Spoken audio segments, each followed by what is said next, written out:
بسم اللہ الرحمن الرحیم۔ السلام علیکم۔ حضرت عبداللہ بن مبارک رحمۃ اللہ علیہ فرماتے ہیں کہ ایک مرتبہ مکہ معظمہ میں شدید قحط پڑا۔ لوگ نماز استسقاء کے لیے میدان عرفات میں جمع ہوتے رہے، لیکن کسی طرح قحط کے آثار کم نہ ہوئے۔ برابر ایک ہفتہ اسی طرح گزر گیا۔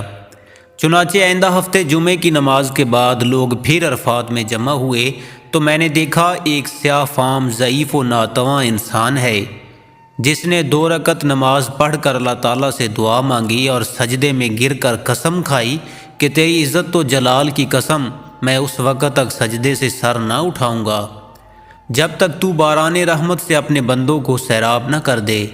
چنانچہ اس کی اس دعا کے بعد میں نے دیکھا کہ آسمان پر سیاہ بادل چھا گئے اور اس قدر میਂਹ برسا کہ میں حیران تھا۔ بعد ازاں اس سیاہ فام بندہ خدا نے اپنے رب کی حمد و ثنا بیان کی اور چل دیا۔ میں بھی اس کے پیچھے پیچھے ہو لیا کہ دیکھوں یہ شخص کہاں جاتا ہے۔ جب وہ چلتے چلتے ایسے مکان میں داخل ہوا جہاں ایک بردہ فروش رہتا تھا، یہ دیکھ کر میں واپس چلا آیا اور صبح کو کچھ روپے لے کر اس بردہ فروش کے مکان پر پہنچا۔ میں نے کہا کہ مجھے ایک غلام خریدنے کی ضرورت ہے۔ میری اس درخواست پر اس سوداگر نے تقریباً 30 غلام مجھے دکھائے۔ ان سب کو دیکھ بھال کر میں نے کہا ان کے علاوہ اور بھی کوئی غلام ہے؟ اس نے جواب دیا ہاں، ایک منحوس سا غلام اور ہے جو کسی سے بات نہیں کرتا۔ میں نے کہا اسے بھی دکھا دو۔ تو سوداگر اسی غلام کو لے آیا جس کو میں دیکھ چکا تھا کہ اس کی دعا سے اللہ نے باران رحمت کی تھی۔ میں نے سوداگر سے دریافت کیا کہ تم نے اس کو کس قیمت پر خریدا ہے؟ سوداگر کہنے لگا کہ خریدا تو میں نے 20 اشرفیوں کا ہے، مگر آپ کو صرف 10 ہی اشرفی کا دے دوں گا۔ یہ سن کر حضرت عبداللہ بن مبارک رحمۃ اللہ علیہ نے فرمایا کہ ہمیں اس کی ضرورت نہیں، بلکہ میں تو تم کو اس کی قیمت میں 27 اشرفیاں زیادہ دوں گا۔ پھر فرمانے لگے کہ بس اس کا سودا کر کے وہ غلام کو ہمراہ لے کر چل آیا۔ تو وہ غلام کہنے لگا اے میرے آقا، آپ نے مجھے کیوں خریدا ہے؟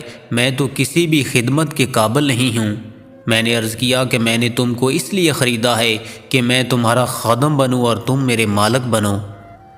میری اس بات پر غلام نے دریافت کیا آپ ایسا کیوں کر رہے ہیں؟ اس پر میں نے عرض کیا کہ میں کل تمہاری کرامت دیکھ چکا ہوں۔ اللہ نے تمہاری دعا قبول فرمائی اور اپنی رحمت کی بارش کر دی جس کے لیے مخلوق پریشان تھی۔ اس نے دریافت کیا کیا واقعی آپ نے ایسا دیکھا ہے؟ میں نے کہا ہاں۔ اس کے بعد اس نے دریافت کیا کہ کیا آپ مجھے آزاد کرتے ہیں؟ میں نے کہا ہاں، تو آج اللہ کے واسطے آزاد ہے۔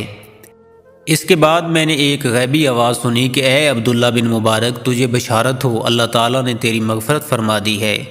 بعد ازاں اس غلام نے کامل وضو کر کے 2 رکعت نماز پڑھی اور کہا کہ اس چھوٹے آقا کی آزادی پر تو اللہ کا شکر ہے، مگر اللہ تبارک و تعالیٰ کی آزاد کرنے پر اس کا شکر کس طرح ادا کروں؟ اس کے بعد دوبارہ وضو کر کے اس نے 2 رکعت نماز ادا کی اور دونوں ہاتھ آسمان کی طرف اٹھا کر دعا مانگی کہ اے الہی، تجھے معلوم ہے کہ میں نے 30 سال تک تیری عبادت کی اور میرے اور تیرے درمیان عہد تھا کہ تو میرا پردہ فاش نہ کرے گا، مگر اب جب کہ یہ راز کھل گیا تو میری روح قبض کر کے اپنے پاس بلا لے۔ جب دیکھا تو اس کی روح پرواز کر چکی تھی۔ حضرت عبداللہ بن مبارک رحمۃ اللہ علیہ فرماتے ہیں کہ میں نے اس کو معمولی کفن دیا اور نماز پڑھ کر دفن کر دیا۔ بس جب میں سویا تو کیا دیکھتا ہوں کہ 2 خوبصورت بزرگ اندھا لباس پہنے ہوئے، ان میں سے ایک صاحب نے مجھ سے فرمایا اے ابن مبارک، کیا تجھے اللہ تعالیٰ سے شرم نہیں آتی؟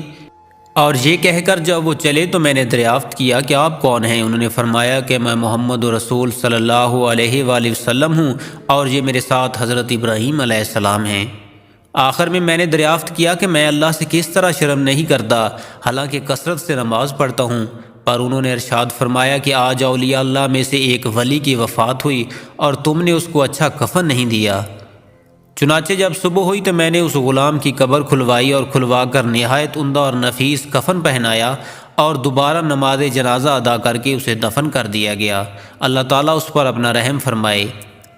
پیارے دوستو، اس واقعے سے ہمیں یہ سبق ملتا ہے کہ سچ ہے اللہ تعالیٰ اپنے مطیع اور فرما بردار بندوں کی خود عزت بڑھا دیتا ہے۔ جو اپنے آپ کو اللہ کے لیے فنا کر دیتا ہے، اللہ تعالیٰ دنیا کو اس کے آگے جھکا دیتا ہے۔ دعا ہے کہ اللہ تعالیٰ ہم سب کو بھی نیک بننے کی توفیق عطا فرمائے۔ آمین یا رب العالمین۔